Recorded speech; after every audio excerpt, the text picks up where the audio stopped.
अच्छा गुलाम मोहद्दीन साहब, आज आपके अजीज दोस्त रिश्तेदार फैंस आपको गुलाम मोहद्दीन कह के बुलाते हैं तो अच्छा लगता है या गुल्लू भाई कह के बुलाएं तो अच्छा लगता है? गुल्लू कहते हैं, गुल्लू कहते हैं, गुल्लू कहते हैं, गुल्लू भाई अरे कहते गुल्लू हैं, भाई, गुल्लू अच्छा। भाई कहते हैं। और जिस तरह दोस्तों से बात होती है, मैं भी उसी तरह से बात करता हूँ। हाँ।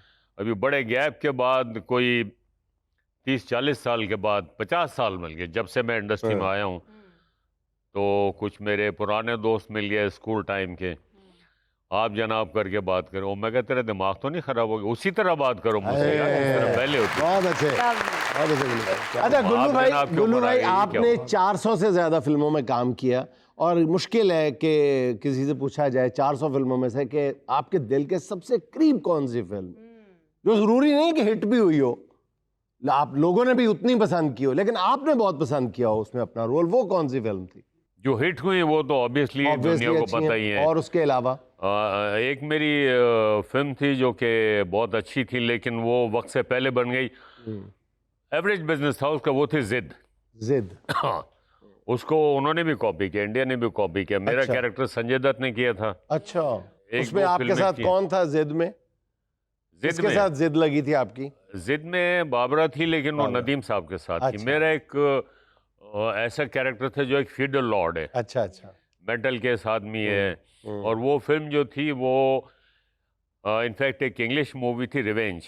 अच्छा, रिवेंज। उसका अडॉप्ट किया था। वो कैरेक्टर जो था वो एंथनी क्विन ने किया था। अच्छा अच्छा। जो मैंने किया, फिर वो नदीम साहब का था, केविन कॉस्टनर का। और हीरोइन का नाम मुझे याद नहीं, वो बाबरा ने किया था। वो अच्छा।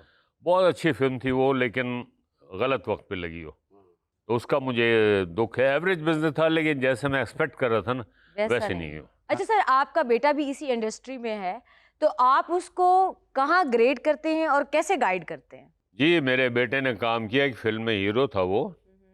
और उस फिल्म का नाम था सवाल $700 करोड़ का। थाईलैंड में बनी थी वो फिल्म। म्यूजिक वो उन्होंने इंडिया से लिया था सारा, और क्रू भी था थाईलैंड का था। अच्छी फिल्म थी, बड़ी लेविश प्रोडक्शन थी। वो तो नाम से ही लग रहा है, रकम भी लंबी है, नाम भी लंबा। नाम सवाल $700 करोड़ का। लेकिन हमारी प्रॉब्लम ये है कि जो लोग सिनेमा इंडस्ट्री से रिलेटेड है ना, वो उनमें नेशनलिज्म कम है। उस जमाने में इंडियन फिल्में लगती थी। सही। सुल्तान फिल्म लग गई एक, नसीम। अच्छा जी। तो उसमें क्या होता था कि हमें मिलता था सुबह 11 बजे का शो, अच्छा जी। और 5 शो उनको देते थे, रात 2 बजे का शो फिर हमें मिलता था। हाँ। कैसे चली ये फिल्म? लेकिन फिर भी जहाँ जहाँ वो फिल्म रात को लगती थी, वो उसके हाउसफुल होते थे। लेकिन इंसाफ नहीं हुआ उस फिल्म के साथ। उसके बाद उसको 2-3 फिल्में ऑफर हुई। एक शोर शराबा फिल्म थी, उसके लिए भी इंडिया से डायरेक्टर बुलाया था उन्होंने। एक इकबाल कश्मीरी साहब की फिल्म थी, एक कोई और थी। तो उसने कहा कि जी मैं पहले कहानी सुनूंगा, पढ़ूंगा, फिर बताऊंगा।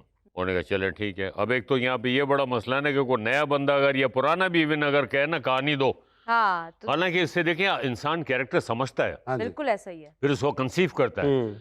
यहाँ लोग ईगो का मसला बनाते हैं, वो मेरी कहानी मैं क्यों दूं, मैं तो नहीं सुनाता भाई, काम कैसे करेगा बंदा? तो ये कॉम्प्लेक्सेस हैं हमारे पास। जी बिल्कुल। एनीवे, उसने कहा पापा ये फिल्मों के स्क्रिप्ट वीक हैं, ये फिल्में नहीं चलेंगी। तो मैंने कहा आपकी मर्जी बेटा, आप करो या ना करो, जैसा हो। कि नहीं, मैं नहीं करना चाहता। और वो 3 में से 2 फिल्में लगी, दोनों की दोनों बुरी तरह फ्लॉप हो गई। मेरा सवाल जनाब गुलाम मोहिउद्दीन साहब से है। आपने सिख के भी कई किरदार किए हैं, उनमें से कोई फेमस डायलॉग सुना दें। हाँ, सिख में ये था कि वो एक लड़की होती है जो इससे प्यार करने लगती। अब ये दिखाया था कि ये बड़ा शर्मीला सा ही है। तो वो आके लड़की कहती है, वो निकिया तू मैनू लिफ्ट नहीं करांदा ना, मैं तेरे नाल बड़ा प्यार करूँ। ओ तौबा तौबा तौबा, ओ तेनू शर्म नहीं आती? भागता वहां से आगे इसका दोस्त मिल जाएगा और कहता की होया? कहता मैनू कहती है मैं तेरे नाल प्यार करूं, एडी बेशरम। ओ मैं तो सुन के आप पानी पानी हो गया कि एडी बेशरम कुड़ी नाल मैं कैसे प्यार करूं, मैं ही नहीं कर सकता। बहुत अच्छे।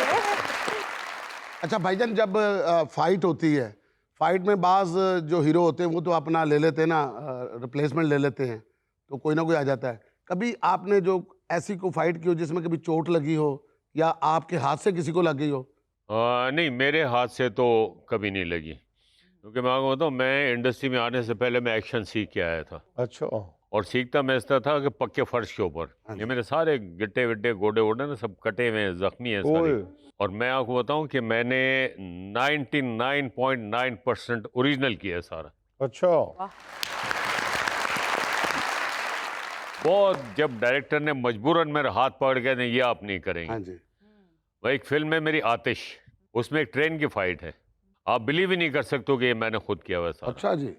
मतलब ट्रेन चल रही है 50-60 की स्पीड पे और मैं नीचे लेटा हूँ, जो ट्रेन की ट्रैक होता है उसके ऊपर, और ऊपर से जो इंस्पेक्टर है जो मुझे अरेस्ट करने आया वो मुझे ठुड्डे मार रहा है, किक्स मार रहा है, फिर जो बम्पर लगे हैं वहाँ पे, फिर मैं ट्रेन चल रही है मुस्तकिल। ओए ओए। ओए ट्रेन चल रही है और आप कर रहे हैं, एक्ट चल कर रही रहे है जी 50-60 की स्पीड पे। हैं। सारे मैंने ओरिजिनल किया हमेशा। देखें, हीरो बनना या एक्टर बनना इतना आसान काम नहीं है, ये फुल टाइम जॉब है।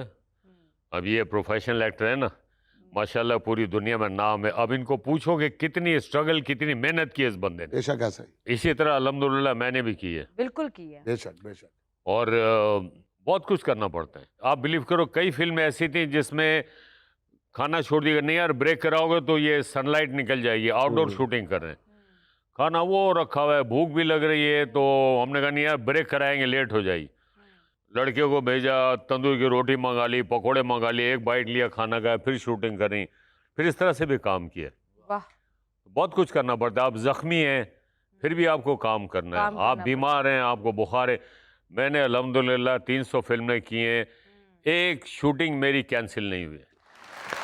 मैं जब नया नया आया ना, एक टीवी प्ले था मेरा, उसमें एक पोर्शन ऐसे आता है कि मैं भाग रहा हूँ और पुलिस मुझे गिरफ्तार करना चाहती है, तो पुलिस मुझे फायर मारती है तो मेरी टांग में सलीम साहब गोली लग गई। पहले तो मैं नॉर्मल भाग रहा हूँ, उसके बाद जब गोली लगी तो मैं लंगड़ा रहा हूँ। और नाइट सीक्वेंस था, गलियों में, सड़कों पे, वो भी वैन में बैठ के शूट होती थी। तो जो प्रोड्यूसर आए ना, वो मेरे पास कहने लगे नहीं नहीं नहीं नहीं गुल मियाँ, मज़ा नहीं आ रहा, आप कहीं लंगड़ाते हो, कहीं सीधे भागते हो, आपको लंगड़ाना है और जल्दी करें, सुबह हो जाएगी। रात का सीक्वेंस था। मैंने कहा अच्छा ठीक है। अब मैं नर्वस हो गया, मैं नया नया था। मैंने एक पत्थर उठाया और ये अपने पैर के नीचे रखा और जेब से रुमाल निकाला, मैंने कस के बांध दिया उसको, और ऊपर से मैंने जूते पहन लिए अपने। फिर मैंने भागना शुरू किया और उन्होंने 6-7 शॉट लिए। वो वहाँ से भाग रहा हूँ, वो भाग रहा हूँ, उधर से भाग रहा हूँ, भागता रहा। जब रिकॉर्डिंग ख़त्म हुई है तो मेरे जूते में खून था और अभी भी मेरे पैर में निशान है, 3 टाँके लगे थे। सिर्फ उस चीज़ को मेंटेन करने के लिए। ये प्रोफेशनल कमिटमेंट इसको कहते हैं। आप लोगों को एक छींक आ जाती है तो कहते हो आज रिकॉर्डिंग रहने दें सर। ये उसको नहीं कहा, हाँ उसको ही तो कहा है। मुझे कहा है इन्होंने। मैं अब छोटी बच्ची नहीं हूँ, हाँ। मुझे पता चल गया जिसको भी कहा। आपकी जो साथी हीरोइंस होती थी वो भी इतनी ही मेहनत करती थी जितनी आपने की है। यस बिल्कुल।